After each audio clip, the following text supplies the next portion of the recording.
Good morning my dear student. I am Susmita Yadav, study point centre में आप सभी का स्वागत करते हैं। आज हम आप लोगों को बताएंगे न्यू टेंस। ठीक है, न्यू टेंस में क्या है? तीसरा टेंस, जिसका नाम है प्रेजेंट परफेक्ट टेंस। ठीक है, आज हम बताएंगे प्रेजेंट परफेक्ट टेंस के बारे में आप लोगों को, उसके बारे में आप लोगों को एकदम डिटेल वर्णन करेंगे। देखिए, प्रेजेंट परफेक्ट टेंस का अफर्मेटिव सेंटेंस है। ठीक है, अफर्मेटिव सेंटेंसेस में क्या आता है?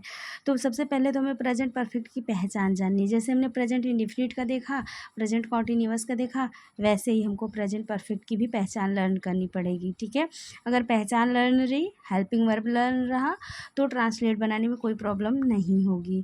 अगर जब हमें पहचान ही नहीं पता होगा, हमको हेल्पिंग वर्ब के बारे में नहीं पता होगा, मेन वर्ब के बारे में नहीं पता होगा, तो हमें ट्रांसलेट करने में बहुत ज़्यादा प्रॉब्लम क्रिएट होगी। तो आते हैं हम अपने टॉपिक पे।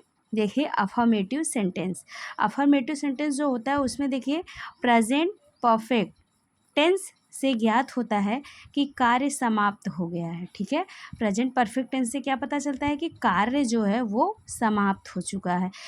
अभी हमने पहले में प्रेजेंट इंडेफिनिट पढ़ाया आपको, उसमें अलग टॉपिक थी, उसमें अलग रूल रहा। प्रेजेंट कॉन्टिन्यूअस का रूल जो रहा वो अलग रहा, लेकिन इसका क्या है, इसमें कार्य का समापन पाया जाता है। ठीक है, पता चलता है कि कार्य समाप्त हो गया है। ठीक है, किंतु उसे समाप्त हुए अधिक देर नहीं हुए हैं। क्या हुआ है? समाप्त हुए अधिक देर नहीं हुआ है। ये आपको अपनी मेमोरी में फिट कर लेना होगा। जब तक आप लोग मेमोरी में अपने रूल नियम नहीं फिट करेंगे, तब तक आप लोगों का ट्रांसलेट कंप्लीट नहीं हो पाएगा।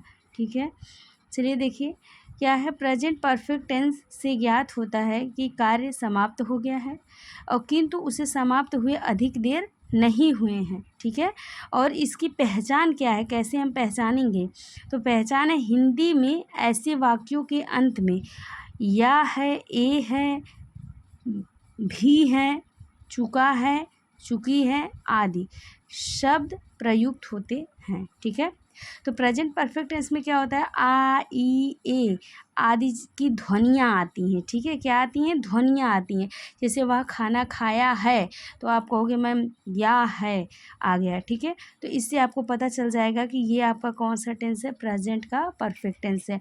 और आ है, ई है, ए है की ध्वनियाँ आती हैं, या तो फिर चुका है, चुकी है, चुके हैं आदि शब्द आते हैं, जिससे हम पहचान कर लेते हैं कि ये प्रेजेंट का परफेक्ट टेंस है।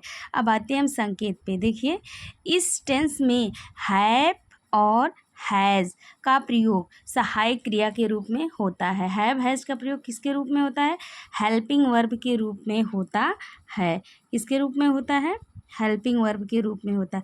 हमने एक में क्या पढ़ा था? प्रेजेंट परफेक्ट, प्रेजेंट इंडेफिनिट का जो पॉजिटिव बनाए हैं आप, तो उसमें कोई हेल्पिंग वर्ब नहीं थी, एस या ई एस लगाया जाता था। ठीक है, फिर आपने पढ़ा तो ईज एम आर पढ़ा। अब इसकी हेल्पिंग वर्ब क्या है? हैव और हैज़ है। लेकिन अब ये हैव और हैज़ हेल्पिंग वर्ब के रूप में लग रही है, तो इसमें मेन वर्ब, एक में तो मेन वर्ब में कुछ भी नहीं लगा, एक रहा तो उसमें आईएनजी लगा। लेकिन इसमें क्या होगा? देखिए, दूसरा संकेत है क्या? मेन वर्ब मुख्य क्रिया की थर्ड फॉर्म का प्रयोग करते हैं।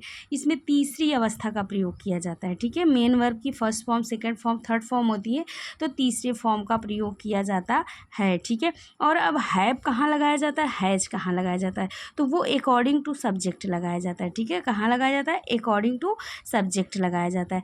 जैसे होता है ही, सी, इट, हमारा कर्ता एक वचन की कैटेगरी में रखा जाता है, तो ही, सी, इट जो कर्ता एक वचन की कैटेगरी में रखा जाता है, उसके साथ हैज लगता है। ठीक है, और आई, बी, यू, दे कर्ता बहुवचन के साथ क्या होता है? हैव का प्रयोग होता है, जैसे जिसको हमने आप लोगों को ना एग्जाम्पल के माध्यम से बताएंगे। देखिए, एग्जाम्पल के माध्यम से, मैं अपना पाठ याद कर चुका हूँ। ठीक है, पहला ट्रांसलेट है, मैं अपना पाठ याद कर चुका हूँ।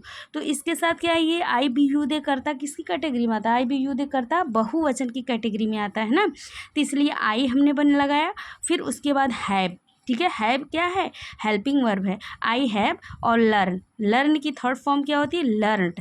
I have learned my lesson. ठीक है, क्या हुआ? I have learned my lesson. और वहीं दूसरा ट्रांसलेट हमने बनाया, वह गीत गा चुकी है। ठीक है, क्या हुआ? वह गीत गा चुकी है। तो ही, सीट कर्ता एक वचन की कैटेगरी में रखा जाता है, इसलिए सी, ही जो ही सीट मतलब ही जो है आपका मेल के लिए लगता है, और सी आपका फीमेल के लिए, तो गा चुकी है मतलब कोई लेडीज़ है। ठीक है, इसके लिए क्या होगा, ही सी इट करता एक वचन के साथ हैज लगता है हेल्पिंग वर्ब, कहाँ, परफेक्ट टेंस में। तो इसका ट्रांसलेट हो जाएगा सी हैज संग अ सॉन्ग। ठीक है, तो आपको आई होप बहुत अच्छे से टेंस समझ में आ गया होगा। Thank you so very much watching my video. मिलते हैं नेक्स्ट वीडियो में। Like and subscribe.